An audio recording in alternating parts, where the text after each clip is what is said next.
اب علمی، فکری اور تاریخی تحریریں صرف پڑھی نہیں، سنی بھی جا سکتی ہیں۔ اشراق، امریکہ کی آڈیو سٹوریز میں۔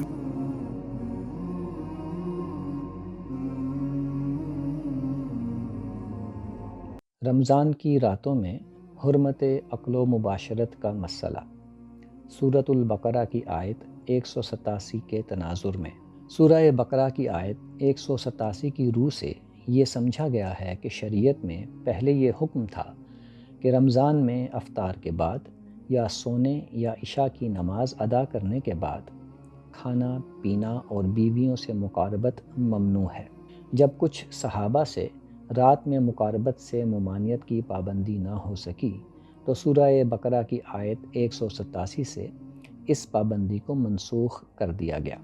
آیت یہ ہے: احل لکم لیلۃ الصیام الرفث الی نسائکم ہن لباس لکم وانتم لباس لہن علم اللہ انکم کنتم تختانون انفسکم فتاب علیکم وعفا عنکم فالآن باشروہن وابتغوا ما کتب اللہ لکم۔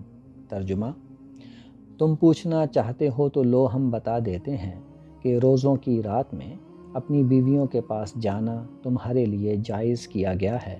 وہ تمہارے لیے لباس ہیں اور تم ان کے لیے لباس ہو۔ اللہ نے دیکھا کہ تم اپنے آپ سے خیانت کر رہے تھے تو اس نے تم پر عنایت فرمائی اور تم سے درگزر کیا۔ چنانچہ اب بغیر کسی تردد کے اپنی بیویوں کے پاس جاؤ اور اس کا جو نتیجہ اللہ نے تمہارے لیے لکھ رکھا ہے اسے چاہو۔ آیت کے الفاظ سے ظاہر ہے کہ رمضان کی راتوں میں مذکورہ مسئلہ اجتماعی سطح پر درپیش تھا۔ روایات سے بھی اس کی تائید ہوتی ہے۔ حضرت براء بن عازب رضی اللہ تعالی عنہ بیان کرتے ہیں: لما نزل صوم رمضان كانوا ليقربون النساء رمضان كله وكان رجال يخونون انفسهم فانزل الله علم الله انكم كنتم تختانون انفسكم فتاب عليكم وعفا عنكم۔ حوالہ بخاری رقم 4508۔ ترجمہ: جب رمضان کے روزوں کا حکم نازل ہوا تو مسلمان پورا رمضان اپنی بیویوں کے پاس نہ جاتے۔ مرد حضرات اپنے نفسوں کے ساتھ خیانت کے مرتکب ہونے لگے۔ اس پر اللہ نے یہ آیت نازل کی: اللہ نے دیکھا کہ تم اپنے آپ سے خیانت کر رہے تھے تو اس نے تم پر عنایت فرمائی اور تم سے درگزر کیا۔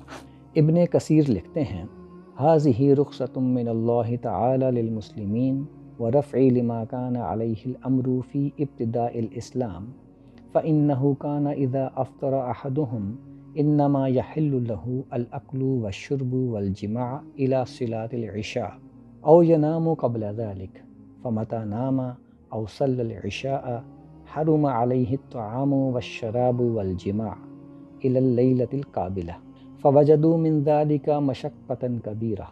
حوالہ ابن کثیر جلد 1 صفحہ 510۔ ترجمہ: یہ اللہ تعالیٰ کی طرف سے مسلمانوں کے لیے رخصت عنایت کی گئی۔ ابتدائے اسلام میں ان پر جو پابندی تھی وہ اٹھا لی گئی۔ یہ یوں تھا کہ ان میں جب کوئی افطار کرتا تو اس کے لیے کھانا پینا اور جماع کرنا عشاء تک یا سونے سے پہلے تک کے لیے حلال ہو جاتا۔ پھر جب وہ سو جاتا یا نماز عشاء ادا کر لیتا تو اس پر کھانا پینا اور جماع کرنا اگلی رات تک کے لیے حرام ہو جاتا۔ اس میں انہیں بڑی مشقت پیش آ رہی تھی۔ اس کے برعکس امام رازی ابو مسلم اصفہانی کی رائے نقل کرتے ہیں کہ شریعت محمدی میں یہ حرمتیں ثابت نہیں، یہ نصارہ میں رائج تھیں اور مسلمانوں کو قرآن مجید کے اس بیان سے وہم ہوا تھا کہ روزے اسی طرح فرض ہیں جیسے گزشتہ اقوام پر فرض تھے، تو وہ اپنے تمام لوازم اور پہلوؤں کے ساتھ فرض ہوئے ہوں گے۔ چنانچہ انہوں نے رات کے لیے بھی وہ حرمتیں اختیار کر لیں جو نصارہ میں رائج تھیں۔ وہ لکھتے ہیں: وقال ابو مسلم الاصفہانی هذه الحرمة ما كانت ثابتة في شرعنا البتة بل كانت ثابتة في شرع النصارى والله تعالى نسخ بهذه الآية ما كان ثابتا في شرعهم۔ حوالہ تفسیر رازی جلد 5 صفحہ 267۔ ترجمہ: ابو مسلم اصفہانی کہتے ہیں کہ یہ حرمتیں ہماری شریعت میں ثابت نہیں تھیں بلکہ نصارہ کی شریعت میں موجود تھیں۔ اللہ تعالیٰ نے ان کی شریعت میں ثابت شدہ ان احکام کو اس آیت سے منسوخ کیا ہے۔ علامہ رشید رضا اپنی تفسیر المنار میں مذکورہ بالا روایات پر نقد کرتے ہوئے لکھتے ہیں، فَأَنْتَ تَرَى فِي هَذِهِ الرِّوَایَاتِ اضْطِرَابًا فَفِي بَعْضِهَا أَنَّهُمْ كَانُوا يَرَوْنَ مُقَارَبَةَ النِّسَاءِ مُحَرَّمَةً فِي لَيَالِي رَمَضَانَ كَأَنْهُرِهِ عَلَى الْإِطْلَاقِ وفي الأخرى أنهم كانوا يعدونها كالأكل والشرب لا تحرم إلا بعد النوم في الليل وأقرب ما يمكن أن يخرج عليه الجمع بين الروايتين الاختلاف اجتهاد الصحابة في ذلك بحمل كل رواية على طائفة وإلا تعارضتا وسقط الاحتجاج بهما وهذا الجمع يوافق ما قاله الأستاذ الإمام فتعين أن اجتهادهم لم يكن حكما قرآنيا فيقال إنه نسخ بالآية وإنما هو اجتهاد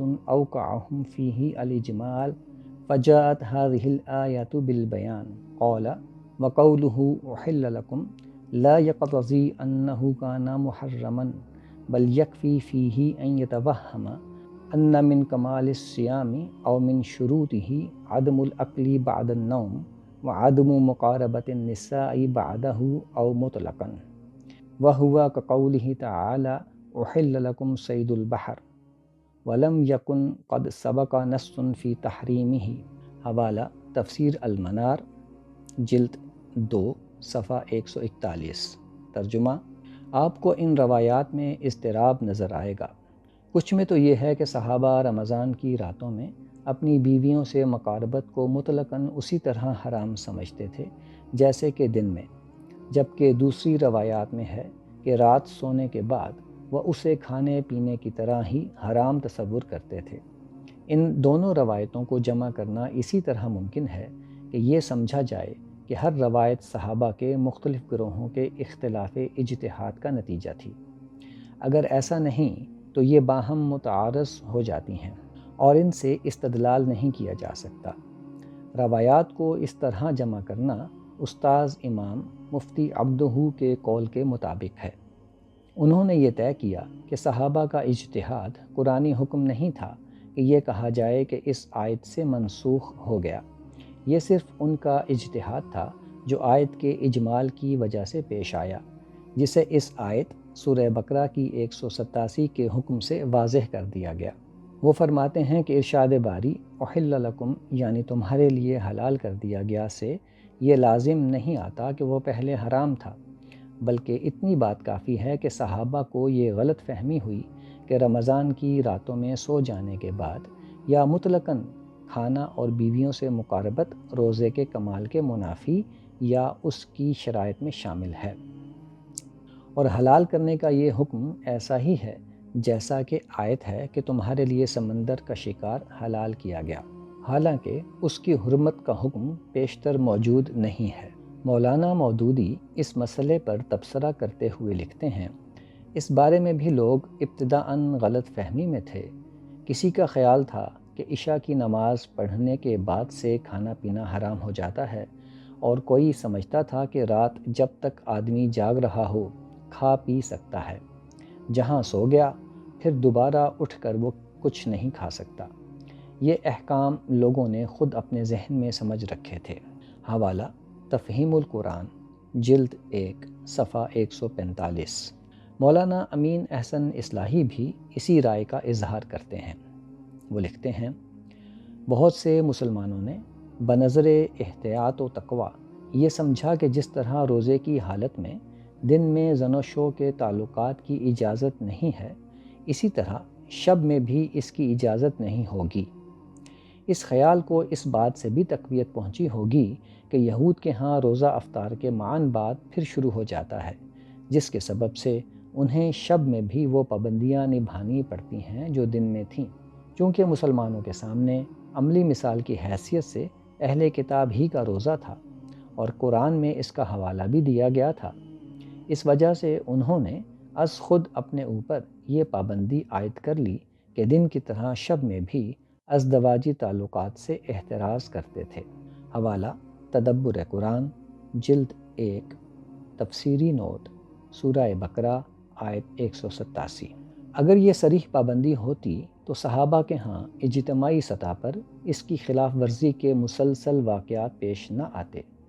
یہ ایک غیر یقینی یا مشتبہ پابندی تھی اور اسی وجہ سے صحابہ اس کی پابندی اختیار کرنے میں زیادہ حساس واقع نہ ہو رہے تھے۔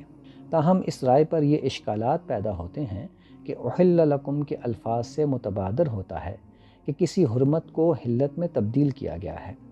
فالآن سے بھی اس کی تائید ہوتی ہے کہ پہلے جو حرام تھا وہ اب حلال ہو گیا۔ تختانون انفسکم سے مزید تائید ہوتی ہے کہ مسلمان جو کر رہے تھے وہ غلط تھا۔ اس کا جواب یہ ہے کہ قرآن مجید میں احلہ محض کسی حرمت کو حلت میں تبدیل کرنے کے لیے نہیں، بلکہ کسی حلت کے بارے میں حرمت کی غلط فہمی دور کرنے کے سلسلے میں بھی آیا ہے۔ مثلا یسألونک ماذا احل لہم قل احل لکم الطیبات، سورہ بقرہ آیت نمبر 4۔ ترجمہ: وہ تم سے پوچھتے ہیں کہ ان کے لیے کیا چیز حلال ٹھہرائی گئی ہے، کہہ دو تمام پاکیزہ چیزیں تمہارے لیے حلال ہیں۔ طیبات ہمیشہ سے حلال ہی تھیں، لیکن جب کھانے پینے کی چیزوں کی حرمت کے احکام کا نزول شروع ہوا تو بعض ایسی چیزیں بھی حرام ٹھہرائی گئیں جن کے بارے میں حلال ہونے کا گمان ہو سکتا تھا۔ اس پر لوگوں نے پوچھا کہ ان کے لیے کیا حلال کیا گیا ہے، تو فرمایا گیا کہ طیبات ان کے لیے حلال ہیں۔ دوسری آیت یہ ہے: یا ایھا النبی انا احللنا لک ازواجک اللاتی آتیت اجورہن وما ملکت یمینک، سورہ احزاب آیت نمبر 50۔ ترجمہ: اے نبی، ہم نے تمہاری ان بیویوں کو تمہارے لیے جائز کیا جن کے مہر تم دے چکے ہو، اور تمہاری ان مملوکات کو بھی تمہارے لیے حلال کیا جو اللہ نے تم کو بطور غنیمت عطا فرمائیں۔ ازواج نبی اور آپ کی لونڈیاں اس آیت سے قبل بھی آپ کے نکاح میں تھیں اور آپ کے لیے حلال تھیں۔ اس حلت کے اعادے کی ضرورت منافقین کے پراپیگنڈے کی وجہ سے پیش آئی تھی۔ وہ آپ کے عام شرعی قاعدے سے زائد نکاحوں پر معترض ہو رہے تھے۔ سورہ بقرہ کی زیر بحث آیت میں احلہ کا مفہوم یہ ہے کہ رمضان کی راتوں میں بیویوں سے مقاربت کے حرام ہونے کی جو غلط فہمی مسلمانوں کو لاحق ہوئی ہے، اس کی وضاحت کر دی گئی کہ یہ حرام نہیں ہے۔ فالآن کا مطلب یہ ہے کہ جب بات واضح ہو گئی تو اب تم لوگ اپنی بیویوں کے پاس بغیر کسی احساس جرم کے جا سکتے ہو۔ احساس جرم کا مسئلہ یہ تھا کہ صحابہ یہ گمان کرتے ہوئے کہ رمضان کی راتوں میں بھی مباشرت جائز نہیں، لیکن پھر بھی وہ اس کے مرتکب ہو رہے تھے، اس لیے اپنے گمان کے مطابق خیانت کے مرتکب ہو رہے تھے۔ اس پر انہیں ملامت کی گئی کہ اجتہاد چاہے غلط تھا، مگر دیانتداری کا تقاضا تھا کہ اس پر عمل کرتے۔ اللہ تعالیٰ کے نزدیک دیانتداری اہم ہے۔ مولانا اصلاحی لکھتے ہیں، اس معاملے میں چونکہ اب تک کوئی واضح ہدایت نہیں تھی، اس وجہ سے اس کی نوعیت ایک مشتبہ معاملے کی تھی۔ اس اشتباہ کے سبب سے بعض لوگ نفس کی اکساہٹ کے باعث کبھی کبھی اس چیز کے مرتکب بھی ہو جاتے تھے جو خود ان کے ضمیر کے نزدیک مشتبہ ہوتی۔ مشتبہ معاملات میں شریعت کی ہدایت، جیسا کہ حدیث میں وارد ہے، یہ ہے کہ مشتبہ کو چھوڑ کر آدمی اس پہلو کو اختیار کرے جو غیر مشتبہ ہو۔ اس کے برعکس آدمی مشتبہ پہلو کو اختیار کرے تو یہ خود اپنے نفس کے ساتھ ایک قسم کی خیانت ہوتی ہے۔ اس وجہ سے قرآن نے اس کو اپنے نفس کے ساتھ خیانت سے تعبیر فرمایا ہے، لیکن چونکہ یہ احتیاط شریعت کے منشا کے خلاف تھی، محتاط مسلمانوں نے از خود اپنے اوپر عائد کر لی تھی۔ اس وجہ سے اللہ تعالیٰ نے اس خیانت سے درگزر فرمایا اور واضح الفاظ میں شب میں بیویوں سے ازدواجی تعلقات قائم کرنے کی اجازت دی۔ حوالہ تدبر قرآن جلد 1 تفسیری نوٹ سورہ بقرہ آیت نمبر 187۔ خلاصہ: عہد رسالت میں صحابہ کے ہاں رمضان کی راتوں میں بعد از افطار بھی روزے کی پابندیاں برقرار رکھنے کا عمل پایا جاتا تھا، لیکن اس کی بنیاد کوئی منصوص حکم نہیں تھا جیسا کہ تفسیری روایات سے متبادر ہوتا ہے، بلکہ یہ رواج غالباً اہل کتاب سے در آیا تھا، کیونکہ روزے رکھنے کے حکم میں گزشتہ اقوام میں ان کا حوالہ دیا گیا تھا۔ رات میں جب بیویوں سے مقاربت کی اس مشتبہ ممانعت کی پابندی نہ ہو سکی تو مسلم کمیونٹی میں سوال پیدا ہونا شروع ہوئے، جس پر اللہ تعالی نے سورہ بقرہ کی آیت 187 میں وضاحت کر دی کہ ان پر یہ پابندی عائد نہیں ہے۔